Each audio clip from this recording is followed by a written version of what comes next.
Palavra da Verdade, a exposição bíblica com Hernandes Dias Lopes.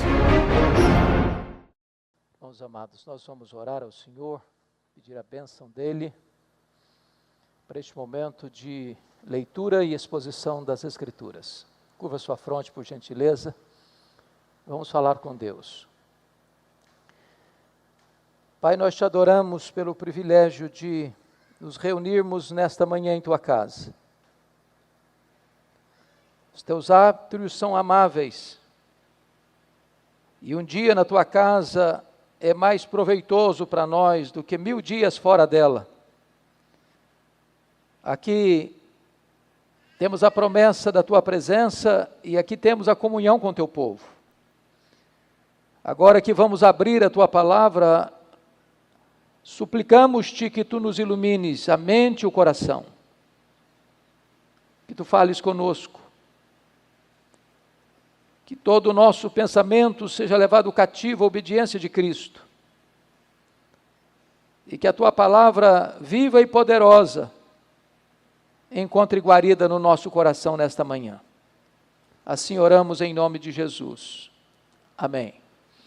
Abra sua Bíblia comigo, por gentileza, no Evangelho de Jesus Cristo, conforme o relato de João, no capítulo 4, versos 43 a 54. João capítulo 4, versos 43 a 54.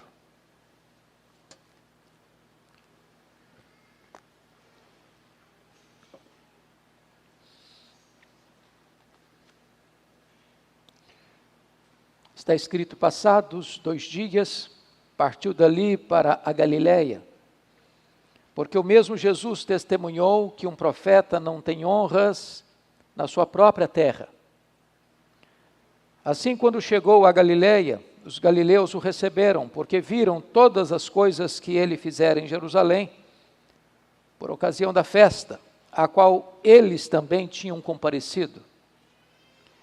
Dirigiu-se de novo a Caná da Galiléia, onde da água fizera vinho. Ora, havia um oficial do rei, cujo filho estava doente em Cafarnaum. Tendo ouvido dizer que Jesus viera da Judéia para a Galiléia, foi ter com ele e lhe rogou que lhe descesse para curar seu filho, que estava à morte.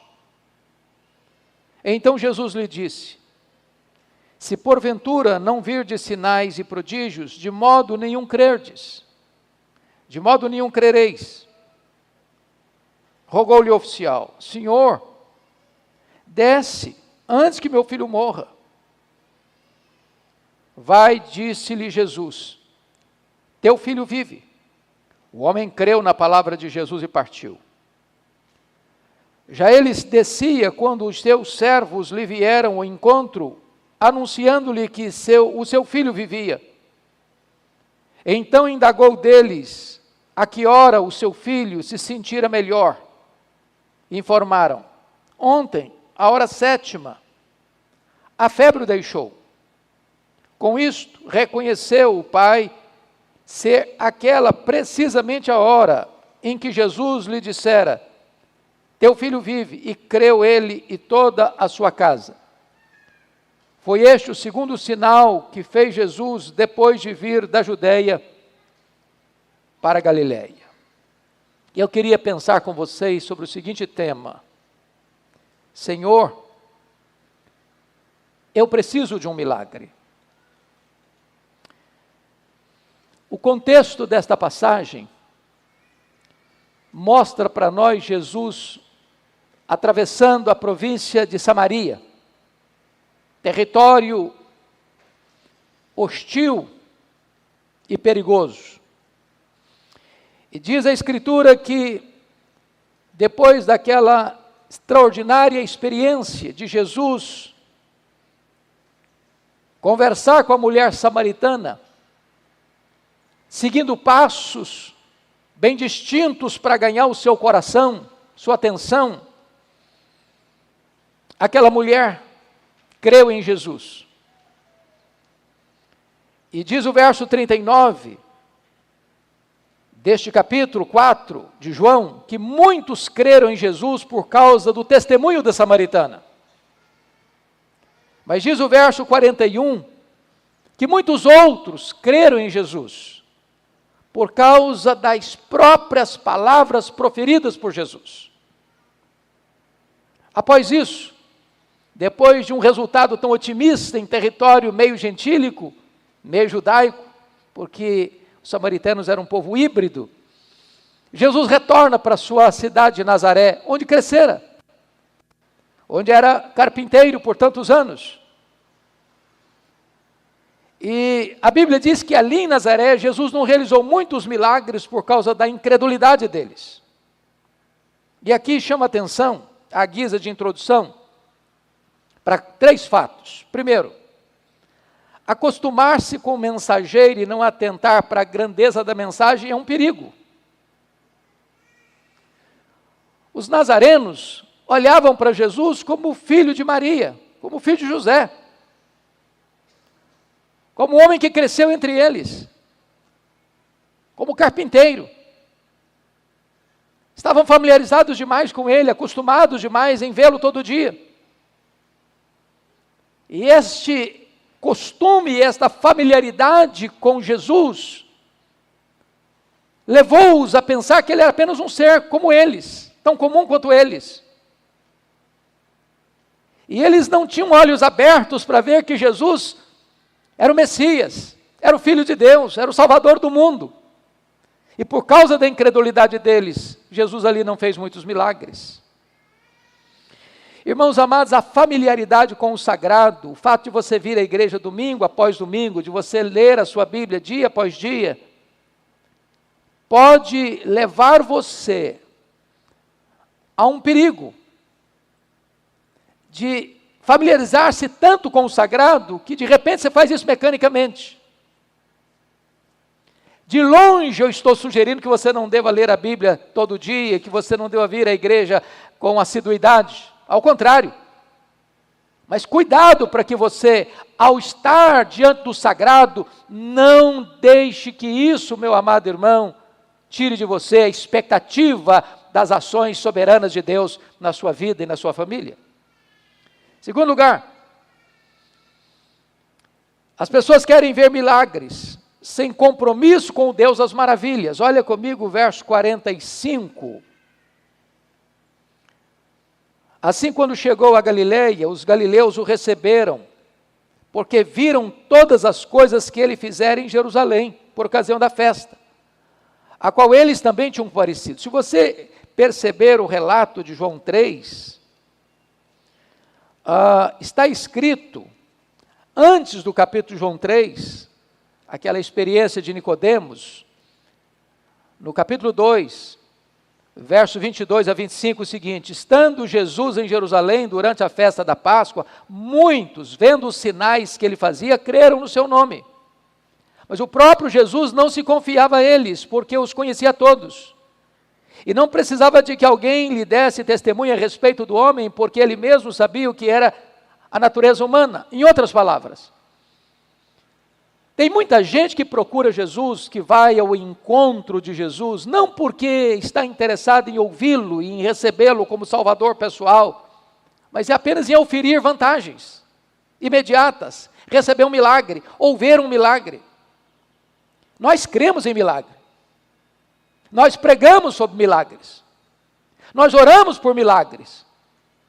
Mas o milagre não é o Evangelho. Não é um milagre que tem o poder de abrir o nosso coração para a fé salvadora.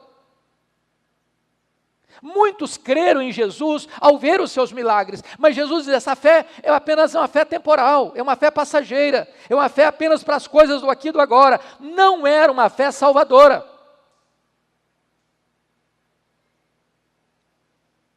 Assim também, como os judeus lá do sul de Jerusalém, aqui também no norte, os galileus querem ver milagres, estão ávidos por milagres, correm atrás de milagres, mas Jesus não confia neles. Isso não é a fé salvadora.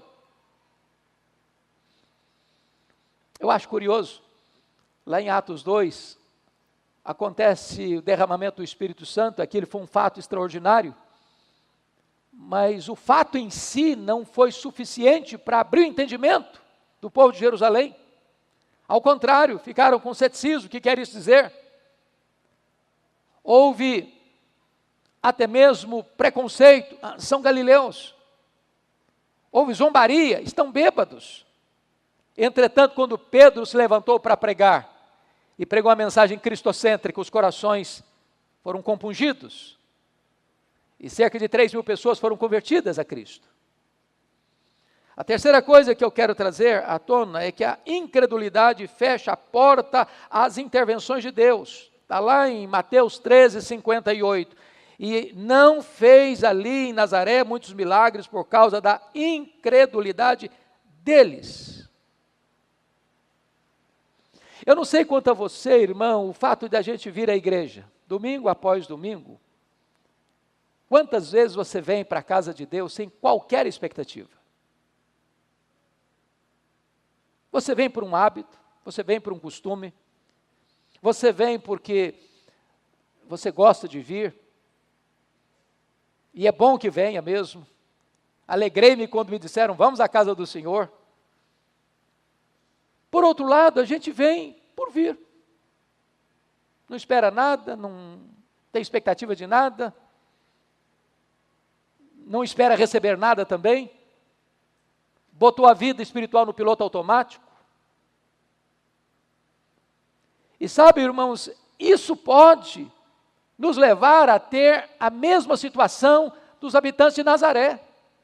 Ali Jesus não faz milagres, ali Jesus não opera as maravilhas, não porque não tenha poder de fazê-lo, não porque a incredulidade do povo impede que ele faça, porque perdeu o poder, não, mas ele não faz.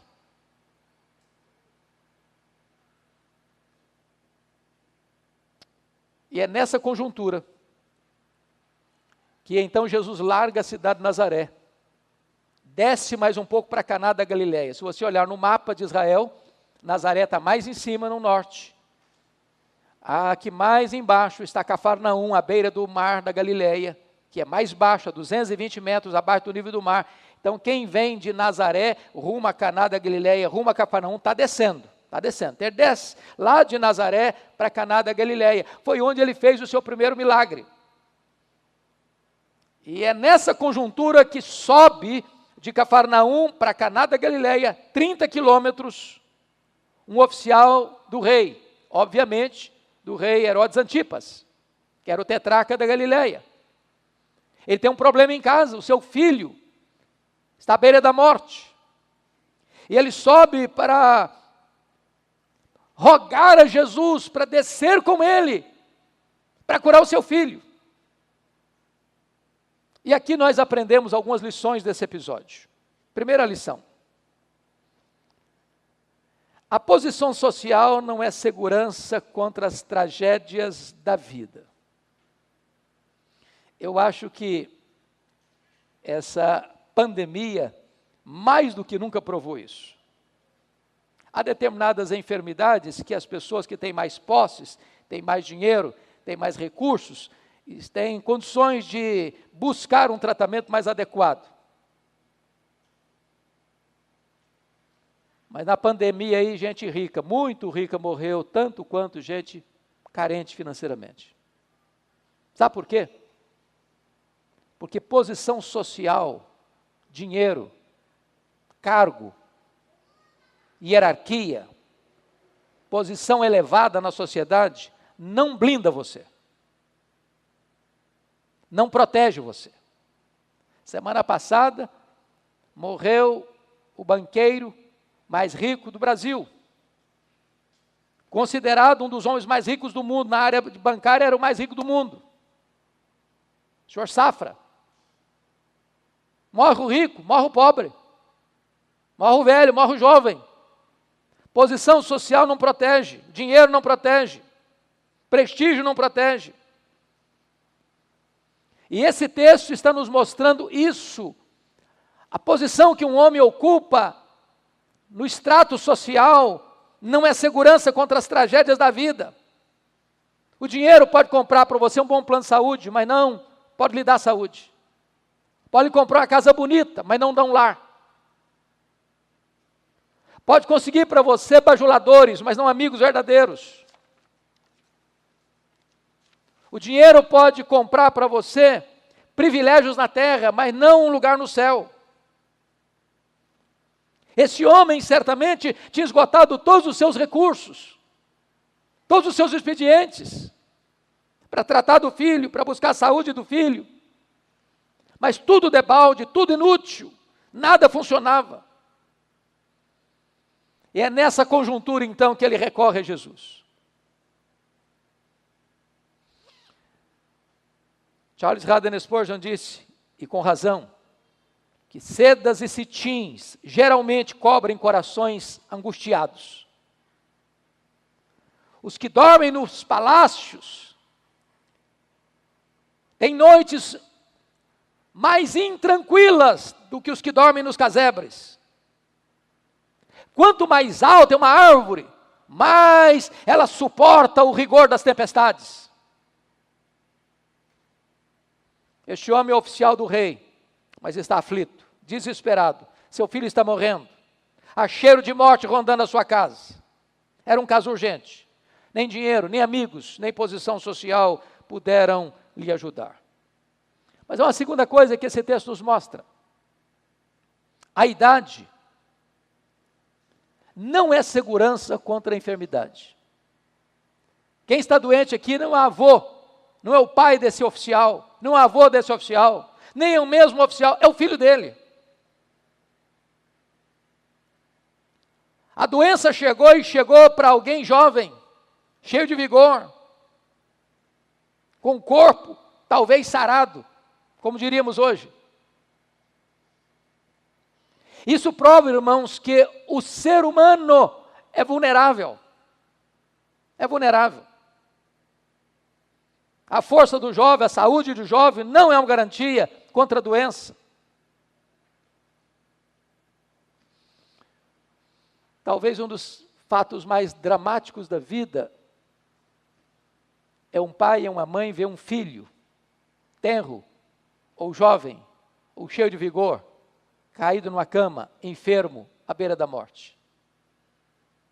É o drama que você encontra de um Jó sepultando os filhos.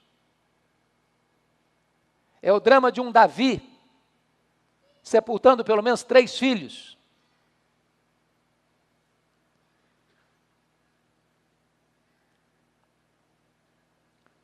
Me permita, Luiz Egídio, me citar você. Eu tive um relacionamento muito estreito com o seu querido pai. Para mim, um dos homens mais distintos que eu tive o privilégio de conviver, Dr. Adelson Cunha. Foi secretário de saúde do Estado do Espírito Santo. Gostava muito de ir lá na sua casa para bater papo com seu pai, longas conversas. Um dos homens mais polidos que eu conheci.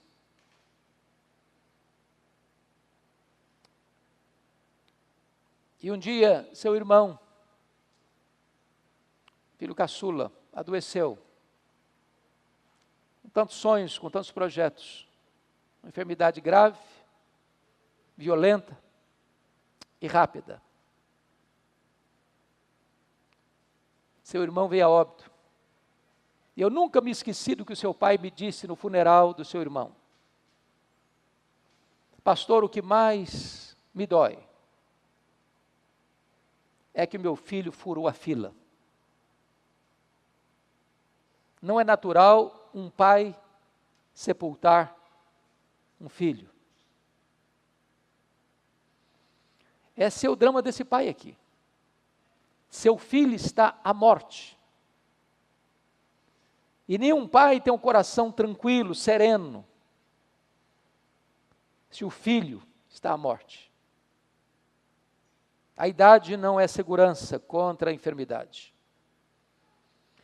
Mas em terceiro lugar, irmãos, nós aprendemos nesse texto sobre os benefícios que a aflição máxima pode trazer a nós.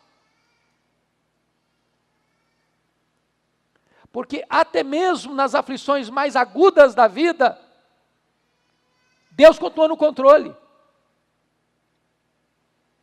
E essas aflições podem nos colocar mais perto de Jesus. Esse homem, como oficial de Faraó, melhor dizendo, como oficial de Herodes Antipas, talvez vivendo nos redutos do palácio, nos corredores do palácio, em Cafarnaum, que era a sede do governo de Herodes Antipas, estivesse muito fora do âmbito do relacionamento com Jesus. Mas o sofrimento leva esse homem a Jesus. Quantas vezes o caminho de Deus de acesso ao nosso coração é a tempestade? Como disse o salmista, foi-me bom ter passado por sofrimento, para que eu aprendesse os teus decretos, para que eu aprendesse a tua lei. Olha comigo o verso 47. Tendo ouvido dizer que Jesus viera da Judéia para a Galiléia, foi ter com ele e lhe rogou que descesse para curar o seu filho, que estava à morte.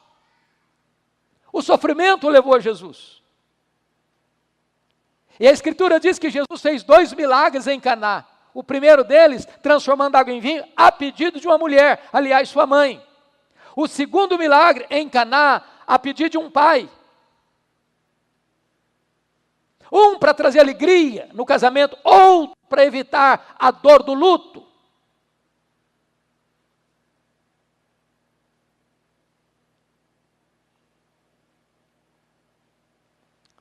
Eu conheço e você também algumas pessoas que, diante da correria da vida, vieram a Cristo na hora da dor.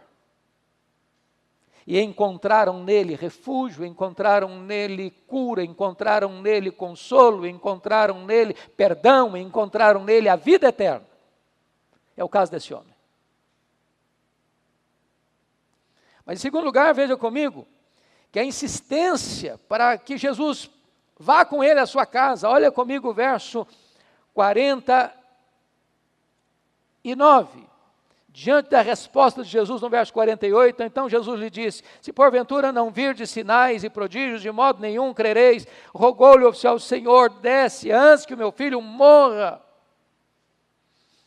Eu não sei quanto a você, queridos, eu creio, louvado seja Deus, que nenhum de nós aqui está com alguém doente nas últimas, à beira da morte em casa.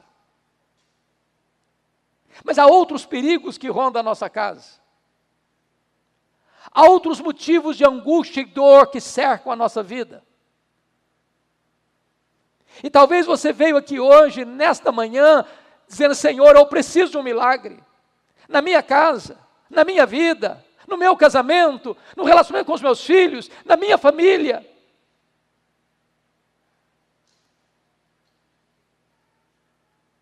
E a palavra que eu quero deixar com você hoje é esta: não desanime.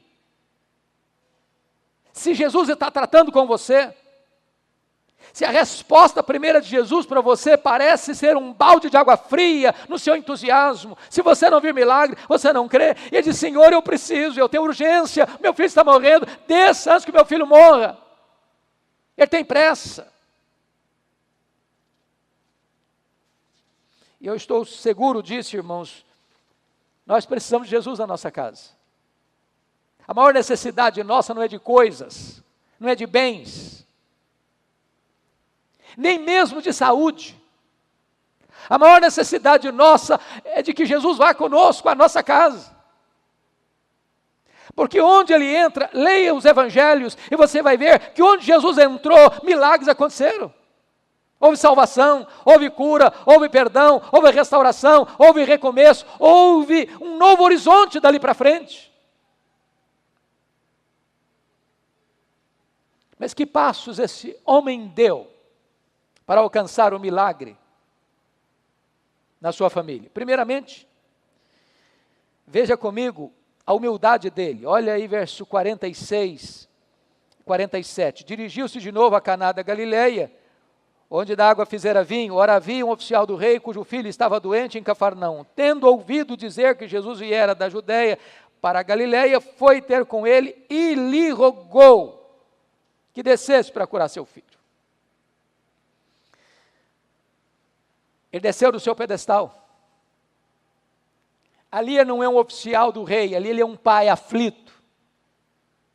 Ao ir a Jesus, deixe seus títulos, deixe seus diplomas, deixe a sua conta bancária, deixe a posição que você ocupe, vá como um coração sedento, com humildade, para recorrer a Ele. Eu não sei se você já parou para perguntar por que, por exemplo, que Eliseu ordenou a Naamã mergulhar no Jordão 7 vezes. Por quê?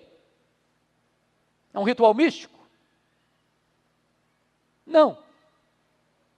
Naamã era leproso. Mas essa informação era retida do povo, da população. Porque se fosse dada a informação para o povo, ele não podia ser o comandante que era. Ele tinha que ir para um leprosário. Ele escondia a sua realidade. Mas para mergulhar no Jordão, não pode mergulhar com toda aquela tralha pesada, porque ele ia para o fundo do rio, morria afogado. Ele tinha que tirar a armadura. E tirar a armadura significa, eu sou leproso. Eu tenho uma doença. Eu preciso reconhecer, eu sou pecador. Eu sou carente da graça. Eu necessito de socorro. Ninguém se aproxima de Jesus com soberba, com altivez, com arrogância. É preciso descer do pedestal. A segunda coisa que esse homem demonstra, esse pai, é coragem. Porque o verso 46 nos informa que ele era oficial do rei. Que rei? Herodes Antipas. E a questão é que Herodes Antipas era um monstro. Ele era do mesmo estofo moral de seu pai Herodes o Grande. O homem que mandou matar João Batista. O homem que casara com a sua sobrinha e cunhada. E João Batista o confrontou, não é lícito. Você possui a mulher de seu irmão. O homem que queria matar Jesus, e Jesus diz, ele é uma raposa. Esse homem, mesmo sabendo que a relação do seu chefe com Jesus era estressada, ele tem coragem de romper protocolos, de correr riscos para ir a Jesus.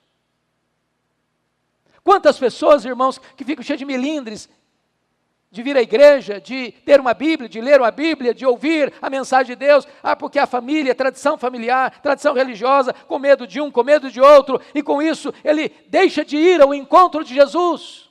Esse homem teve coragem. Mas a terceira coisa que ele fez, não só humildade e coragem, mas persistência, porque o versículo 49 nos informa isso.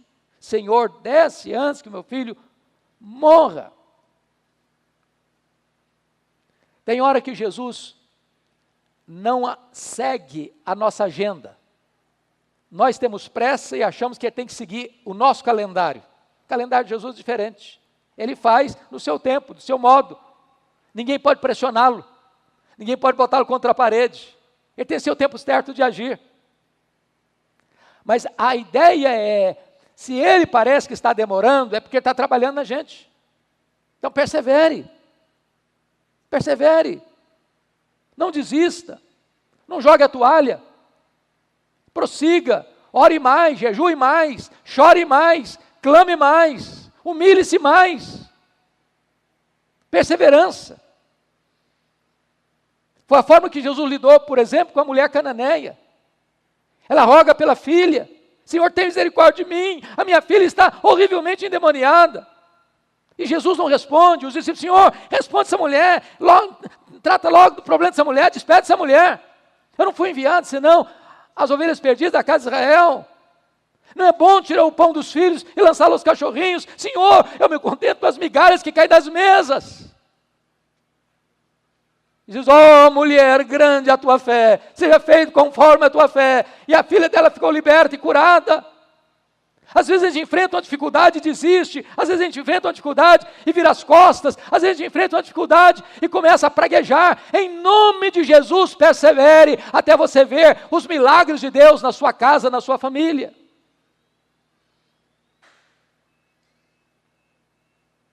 Mas em quarto lugar, este homem exercita sua fé. Olha comigo o verso 50. Vai, disse-lhe Jesus, teu filho vive. O homem creu na palavra de Jesus e partiu. Que coisa maravilhosa. Ele queria que Jesus descesse com ele. Jesus não desceu, mas atendeu o seu pedido. Vai, teu filho vive. E ele creu. E quem crê, descansa. Quem crê, não duvida. Foi o que Jesus disse para Marta. Agora não adianta mais, Senhor, já cheira mal. Diz Marta, se creres, verás a glória de Deus.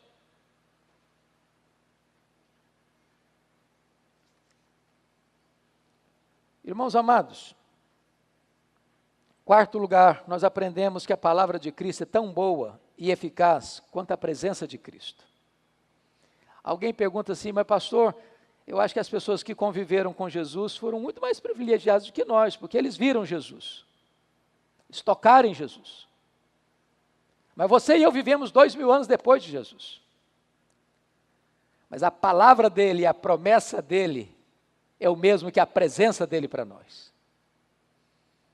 Esse homem estava equivocado a respeito de Jesus. Ele vai lá apenas porque ele precisa de um milagre. Ele olhava Jesus apenas como um operador de milagres. E tem muita gente no cenário religioso brasileiro que vai a uma igreja só por causa de um milagre. Porque precisa de um milagre. Porque ouviu falar que ele faz milagres. E ele faz mesmo. Mas Jesus acentua que esse tipo de fé não é suficiente. Se vocês não virem milagre, vocês não crerão. E crerem em mim apenas porque eu realizo um milagre, não é uma fé suficiente, não é uma fé que leva para o céu, não é uma fé que salva. Mas esse homem começa com esse passo. E ele então comete 2 erros aqui. Primeiro, o erro que Jesus tinha que ir a Cafarnaum para salvar seu filho. Jesus prova que não precisa ir a Cafarnaum para salvar o filho dele. Jesus pode salvar à distância. Segundo, que se o seu filho morresse, isso seria tarde demais para Jesus. Olha o que ele diz no verso 49. Senhor, desce antes que o meu filho morra. Em outras palavras, se morrer não tem jeito. Então, se o senhor não for antes, a solução acabou. Jesus não desceu a Cafarnaum, mas apenas disse uma palavra: vai, o teu filho vive. Promessa de Jesus e realidade são a mesma coisa. Nenhuma das suas promessas cai por terra. Tudo o que ele promete, ele cumpre. Mas eu quero concluir, último ponto. Nós aprendemos que as aflições podem nos levar à maturidade espiritual. Primeiro, esse homem começou com a fé trôpega. Verso 48. Se porventura não virdes sinais e prodígios, de modo nenhum crereis. Isso é uma fé trôpega, gente que só vai a Jesus por causa de um milagre, de uma cura, de um alívio, a solução de um problema. Mas, em segundo lugar, a sua fé vacilante tornou-se uma fé confiante. No verso 50, vai, disse-lhe Jesus, teu filho vive. O homem creu na palavra de Jesus e partiu. Ele não disse, Senhor, vão comigo. Senhor, se o senhor não for, não vai resolver. Não, ele creu. E o nosso papel é crer na palavra de Jesus. Você tem a Bíblia, a palavra de Deus, escrita. As promessas de Deus estão aqui. Leia, creia, obedeça. Terceiro, a sua fé confiante tornou-se fé confirmada. Versos 51 a 53 diz que enquanto ele descia, eu estou falando de 30 quilômetros de Caná da Galileia a Cafarnaum, enquanto ele está descendo, gente da sua casa está subindo. Encontram-no no meio do caminho. Disseram, olha, teu filho está bem, a febre o deixou. E ele averigua, que horas aconteceu isso? Ao receber a informação, ele chega à conclusão que A febre deixou o seu filho no exato momento em que Jesus disse: vai, o teu filho vive. A fé confiante é agora a fé confirmada. Mas finalmente, a sua fé confirmada tornou-se uma fé contagiante. Olha comigo os versos 53, porque está escrito: com isso reconheceu o pai ser aquela precisamente a hora que Jesus lhe dissera: teu filho vive, e creu ele toda a sua casa. Toda a sua casa. Bendito seja Deus, que quando você crê, você abre a porta da salvação também para a sua família. Crê no Senhor Jesus e será salvo tu e a tua casa. E foi o que aconteceu na casa daquele homem.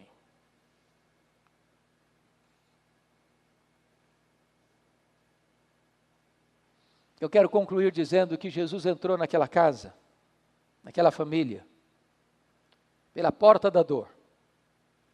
E toda a família foi salva. Deus permitiu aquela enfermidade para que toda uma família fosse salva. Em outras palavras, Deus transformou tragédias em bênçãos. Problemas temporais em bênçãos eternas. Doença física em cura espiritual. Cheiro de morte em aroma de vida eterna. Primeiro milagre, Jesus atende uma mulher em Caná. Segundo milagre, ele atende um homem. No primeiro milagre, ele atende uma mãe, a sua mãe. No segundo milagre, ele atende um pai. Em ambos os milagres, trazendo alegria e vida para a família. Jesus ama a família. Ele prioriza a família. E eu quero encorajar você e as pessoas que nos acompanham, para nós colocarmos a nossa família aos pés do Senhor Jesus. Para nós orarmos pelos nossos filhos. Perigos rondam a nossa casa. Ameaças sutis ou declaradas rondam a nossa família. E nós precisamos buscar o Senhor em favor da nossa família. Ele é o mesmo. Tem o mesmo poder. E se você hoje colocar a sua casa, a sua vida, a sua família, os seus filhos nas mãos de Jesus, você pode voltar em paz para a sua casa. Porque Ele tem poder para curar o doente. Ele tem poder para salvar o perdido. Ele tem poder para restaurar a família. Senhor, eu preciso de um milagre. Curva sua fronte, por gentileza, e vamos orar.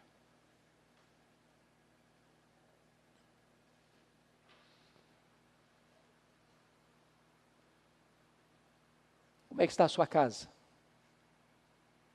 Como é que está a sua família? Que milagre hoje você precisa dentro da sua casa? O que é que hoje aflige o seu coração? O que é que você já se esforçou e usou todos os recursos que você tem e o problema não está resolvido? Coloque este problema agora nas mãos de Jesus. Seja um problema de saúde, uma enfermidade atingindo a sua família, seja um problema de relacionamento, seja alguém que ainda não se rendeu aos pés do Salvador dentro da sua casa. O que você precisa? Coloque este problema aos pés do Senhor Jesus. Creia na sua palavra. Aproprie-se das suas promessas. E volte em paz para a sua casa. Agradecemos-te, Deus, a tua palavra que é poderosa e viva. Tu conheces o nosso coração, tu conheces a nossa casa, tu conheces a nossa família. Tu conheces o recesso do nosso lar. Tu conheces o que o amigo mais próximo não sabe. Tu conheces aquilo que não foi compartilhado com o amigo mais próximo. Então, em nome de Jesus, ó Deus, volta o teu rosto para nós nesta manhã. Porque nós também precisamos de um milagre. da tua intervenção, da manifestação do teu poder, da tua cura e da tua salvação. Palavra da Verdade, a exposição bíblica com Hernandes Dias Lopes.